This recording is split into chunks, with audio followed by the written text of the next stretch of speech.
મહામંથનમાં આપનું સ્વાગત છે અને હવે બીજા મહત્વના મુદ્દા પર વાત કરવી છે અને એ મુદ્દો કે લોકોની સુરક્ષાનું શું, કારણ કે છેલ્લા ઘણા સમયથી આપણે જોઈએ છે રાજ્યભરમાં અસામાજિક તત્વો જે બેફામ બન્યા છે અને આખા વિસ્તારને બાનમાં લે છે.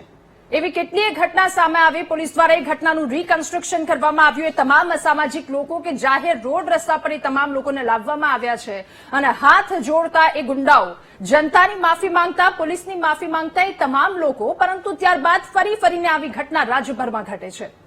વધુ બે આ પ્રકારની ઘટના ઘટી છે. એક નારોલમાં કે જ્યાં આયેશા ઉર્ફે આશા ગેંગ પોલીસની હાજરીમાં તલવાર અને ધારિયા કે જેના ઘા ઝીકે છે અને એવી રીતે એ આખી ગેંગ ત્યાં આતંક મચાવે છે. બીજી વાત વટવાની. આ બંને જગ્યા પર જે આ ગેંગે આતંક મચાવ્યો છે, તો આટલું બધું કામ કરવામાં આવી રહ્યું છે, પોલીસ ટીમ દ્વારા સતત પ્રયત્નો કરવામાં આવી રહ્યા છે, તો આટલા બધા પ્રયત્નો છતાં પણ આ અસામાજિક તત્વો, આવા લુખ્ખાઓ એ અંકુશમાં કેમ નથી આવતા? આજ મહત્વના મુદ્દા પર ચર્ચા કરવી છે. આપણી સાથે દીપક વ્યાસ જોડાયા છે. સર, આપનું ખૂબ સ્વાગત છે મહામંથનમાં. Thank you. સર, વાત આજે આ બંને ઘટના વિશે કરવી છે. અગાઉ પણ આપણે ઘણી બધી આવી ઘટનાઓ જોઈ કે જ્યાં અસામાજિક તત્વો બેલગામ થયા છે, આવી રીતે જાહેરમાં ફરી રહ્યા છે. વટવા અને નારોલ, આ બંને વિસ્તાર. નારોલ વિસ્તારમાં તો પોલીસની હાજરીમાં અસામાજિક તત્વો આવી રીતે તલવાર લઈને ખુલ્લા ફરી રહ્યા છે. આટલી બધી હિંમત ક્યાંથી આવે છે? આટલા પ્રયત્નો પોલીસ ટીમ દ્વારા કરવામાં આવે છે, તેમ છતાં પોલીસ પ્રજાનો મિત્ર છે. લોકોનો આંતરિક સલામતી અને લો એન્ડ ઓર્ડર મેન્ટેન રાખવાનું પોલીસનું મૂળ કામ છે. પ્રસ્તુત કેસમાં જ્યારે વટવાની વાત મેં જોઈ, મેં સમાચાર માધ્યમો મારફતે પણ જોઈ, પોલીસની હાજરીમાં ગુનેગારો તલવાર અને તીક્ષ્ણ હથિયારો સાથે ભલે એક્ટ કરે યા ન કરે, પણ પોલીસની હાજરીમાં કોગ્નિઝેબલ ગુનો બનવો ન જોઈએ. જો આવું બનશે તો એની ઇમ્પેક્ટ આખી સોસાયટી ઉપર જશે. આખી સોસાયટીની અંદર થશે કે પોલીસની હાજરીમાં પણ ગુનેગારો ગુનો કરે છે. તો પોલીસનો કાયદાનો ભય દરેક વ્યક્તિને હોવો જોઈએ. આ સોસાયટીની આંતરિક સલામતી માટે પોલીસ છે અને પોલીસની હાજરીમાં કોઈ પણ પોલીસ અધિકારીની હાજરીમાં કોગ્નિઝેબલ ગુનો બને તો એને ત્યાં રોકી દેવો જોઈએ. અને સાથે સાથે સ્વ બચાવનો હક પણ દરેક પોલીસને તો છે જ, આમ પબ્લિકને પણ છે. તો કોઈ પણ વ્યક્તિએ સ્વ બચાવની અંદર એને ત્યાંથી વેપન સાથે પકડીને એને એરેસ્ટ કરવો જોઈતો હતો કે જેથી લોકોને ખ્યાલ આવે કે આ ગુનો કરવાથી આવું પરિણામ આવે. એટલે આવા બાબતે પોલીસ સતર્ક નથી રહી. 1% પોલીસના ચૂકને કારણે આખા રાજ્ય પોલીસને એની અસર થાય છે. આખા રાજ્ય પોલીસની આબરૂ ઉપર એની છાંટ ઉગે છે. તો આવું બે પોલીસના જે કર્મચારીઓએ જે પોતે આજે ગુનો બનવા દીધો છે, તે અધિકારીઓ વિરુદ્ધમાં ચોક્કસ સારામાં સારા શિક્ષાત્મક પગલાં લેવા જોઈએ અને દાખલો બેસાડવો જોઈએ કે પોલીસ પ્રજાનો મિત્ર છે અને પોલીસની હાજરીમાં કોઈ કોગ્નિઝેબલ ગુનો બનવો જ ન જોઈએ, એવું મારું પોતાનું અંગત મંતવ્ય છે. ઓકે સર, સવાલ એ પણ થાય છે કે જ્યારે પણ આવા આરોપીઓ હોય છે, આતંક મચાવનાર અથવા તો ગુંડાગીરી જેણે જાહેરમાં કરી હોય છે, એનું સરઘસ કાઢવામાં આવે છે, એમનું વરઘોડો કાઢવામાં આવે છે, જાહેર જનતાની વચ્ચે લઈ જવામાં આવે છે. લોકો ત્યારે ખૂબ ખુશ થાય છે કે વાહ, પોલીસની આ કામગીરી, અને પોલીસની માફી માંગે છે આ લુખ્ખા તત્વો, જનતાની માફી માંગે છે. કે ત્યારે આપણને એવું થાય એક નાગરિક તરીકે કે હવે આ ગુનો રિપીટ નહીં કરે અથવા તો આવા લોકો છે એમાં અંકુશ આવશે. પરંતુ તેમ છતાંય આવા ગુનાઓનો ગ્રાફ વધતો જઈ રહ્યો છે. સર્વપ્રથમ તો આપે જે વરઘોડો કાઢવાનો જે વાત કરી, કાયદામાં વરઘોડો કાઢવાની કોઈ પ્રથા નથી, કોઈ જોગવાઈ પણ નથી. દરેક વ્યક્તિ આ દેશનો, કોઈ પણ વ્યક્તિ આ દેશનો નાગરિક છે. એને મૂળભૂત એના જે અધિકારો છે, એને અધિકારોનું હનન થવું ન જોઈએ. રૂલ ઓફ લો, કાયદાનું રાજ છે, કાયદાનું શાસન છે. કાયદો ઇમ્પ્લિમેન્ટ કરવાનું પોલીસનું કામ છે. જે પણ ગુનો બને છે એ ગુનો બને એની FIR દાખલ કરવી જોઈએ. અને સાથે સાથે હું આજે લોકોને પણ અપીલ કરીશ કે અમારું પોલીસ સ્ટેશનનું મંદિર 24 કલાક ખુલ્લું હોય છે. તમે ગમે ત્યારે જાઓ, ત્યાં માણસ PSO હાજર હોય છે. તમે કોઈ પણ કોગ્નિઝેબલ કે કોઈ પણ તમારી દાદ ફરિયાદ લઈને જશો તો ફરિયાદ ત્યાં લખવા માટે એ લોકો બેઠેલા હોય છે. પ્રજાની સેવા માટે પોલીસ છે.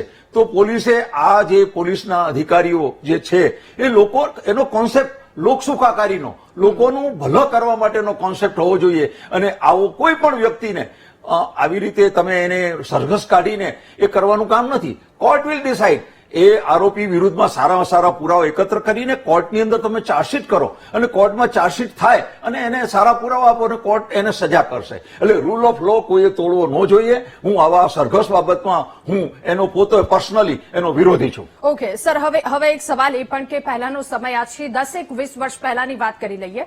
બંને વચ્ચે કેટલો તફાવત આવ્યો છે. કેટલાય બાહોશ પોલીસ અધિકારી કે જ્યાં પણ કોઈક મોટો તહેવાર, મોટો ઉત્સવ હોય ત્યાં એમને બોલાવવામાં આવતા હતા ખાસ. એટલે એમનાથી આરોપીઓ થથરતા હતા. કેટલાય ફૂટ એ દૂર રહેતા અને ત્યાં કોઈ પણ પ્રકારની ગુનાહિત પ્રવૃત્તિ નહીં. આપનું કામ પણ છેક ઉપર સુધી નોંધ લેવાય છે. આપને પણ પ્રેસિડેન્ટ એવોર્ડ મળ્યો છે. એટલે આ રીતની જે કામગીરી કરતા હતા પોલીસ અધિકારી, શું એ કામગીરીમાં ક્યાંક ઘટ અથવા તો ક્યાંક એ પ્રકારની એ વસ્તુ આપને દેખાઈ રહી છે, એ તફાવત આપને દેખાઈ રહ્યો છે કે એવા બાહોશ પોલીસ અધિકારી કે જે આજે જનતાને નથી મળતા એટલે આ ક્રાઇમ રેશિયો આટલો વધી રહ્યો છે? પોલીસ મેન્યુઅલ અને કાયદામાં પોલીસ અધિકારીએ શું શું કરવું જોઈએ અને શું ન કરવું જોઈએ એના સ્ટેન્ડિંગ સર્ક્યુલરો કરેલા છે. દરેક સર્ક્યુલરોને તમારે ઓબે સ્માઇલ એને ઇમ્પ્લિમેન્ટ કરવાના છે. અને આ સોસાયટીને આપણે નિર્ભય બનાવવા માટેનો સકારાત્મક પ્રયાસ દરેક અધિકારીએ કરવો જોઈએ. અને ખાસ કરીને આપણે જયારે આ વાત કરીએ છીએ લો એન્ડ ઓર્ડરની, તો લો એન્ડ ઓર્ડર એ પોલીસને જયારે ટ્રેનિંગ આપવામાં આવે છે ત્યારે દરેક નાની નાની બાબતોના અંદર નિષ્ણાત અધિકારીઓ અને નિષ્ણાત એડવોકેટો અને એક્સપર્ટો મારફતે એને દરેક બાબતનું એને નોલેજ આપવામાં આવે છે.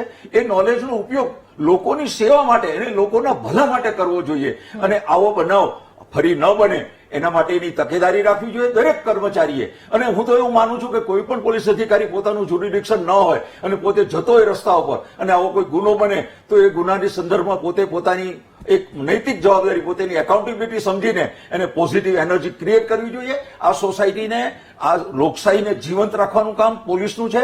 રૂલ ઓફ લો, કાયદો બધા માટે સરખો છે. કોઈ પણ વ્યક્તિ આવે એની નિર્ભયપણે પોલીસ સ્ટેશનમાં આવવો જોઈએ, હસતા હસતા આવે. અને અધિકારીએ આ વસ્તુ અધિકારીના એટીટ્યુડ ઉપર છે. તમારો એટીટ્યુડ પબ્લિક સાથે, પબ્લિકની અંદર પરમાત્મા છુપાયેલો છે. કોઈ પણ કોમ્યુનિટીનો કોઈ રાગ દ્વેષ રાખ્યા વગર કોઈ પણ વ્યક્તિ ફરિયાદી તમારી પાસે આવે તો કેટલી બધી આશા લઈને તમારી પાસે આવતો હોય છે. તો આવે તો એને સાંભળો, એની કઈ કાયદામાં જે જોગવાઈ હોય એ પ્રમાણે એની ફરિયાદ લખો.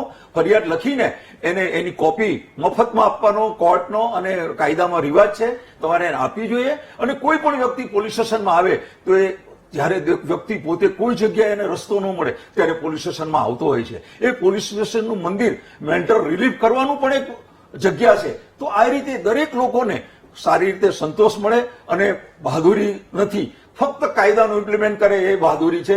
અને કાયદાનું ઇમ્પ્લિમેન્ટ પ્રોપરલી થવું જોઈએ કે જેથી કોઈ પણ વ્યક્તિને તમારાથી ભૂલ ચૂકે પણ અન્યાય નહીં થવો જોઈએ. ઓકે સર, અમે હમણાં જ આગળના મુદ્દામાં અમે એના પર જ ચર્ચા કરી કે કાયદો દરેક વ્યક્તિ માટે સરખો હોવો જોઈએ. હમણાં સ્થાનિક સ્વરાજ્યની ચૂંટણી, અત્યારે હેલ્મેટ ડ્રાઈવ ચાલી રહ્યું છે ત્યારે ઉમેદવારો, નેતાઓ જે હેલ્મેટ વગર જતા હતા અને અત્યારે સ્થાનિકોનું શું? ખેર, ઠીક છે, આપણે આ મુદ્દા પર અત્યારે ચર્ચા કરીએ. એટલે સવાલ મારો હવે આપને આગળનો એ છે કે આમાં સ્થાનિકોની સુરક્ષાને લઈને શું? કારણ કે આવા તત્વો તો અવારનવાર સામે આવી જાય છે. સ્થાનિકોની સુરક્ષા એક બહુ મોટો મુદ્દો બને છે. બીજો સવાલ મારે આપને એ પણ પૂછવો છે કે બધા કેસ, જો એ જાહેર રોડ પર તલવાર લઈને આવી જવું કે કોઈ પણ વસ્તુ હોય, આ બધા કેસમાં હવે સગીરોની સંખ્યા પણ વધી રહી છે. તો શું એક નવો ટ્રેન્ડ બની રહ્યો છે? શું એમને ડર નથી કે આવી રીતે ગુંડાગીરી કરવાથી, રીલ્સમાં છવાઈ જવાથી કશું નથી થવાનું, એ તો છૂટી જવાના છે અને પાછા, એટલે આ સગીરોનું પણ આમાં એ લિસ્ટ વધી રહ્યું છે?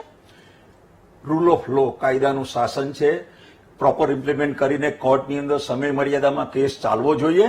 કેસ ચાલીને એને સજા થાય તો એનો ભય હોવો જોઈએ. કાયદો બધા માટે સરખો છે એ વાત સાચી છે, પણ જે કાયદાનું ઉલ્લંઘન કરે છે એને પણ એટલો એને પોતાને ભય હોવો જોઈએ કે હું આવું કરીશ તો મને આવું થશે.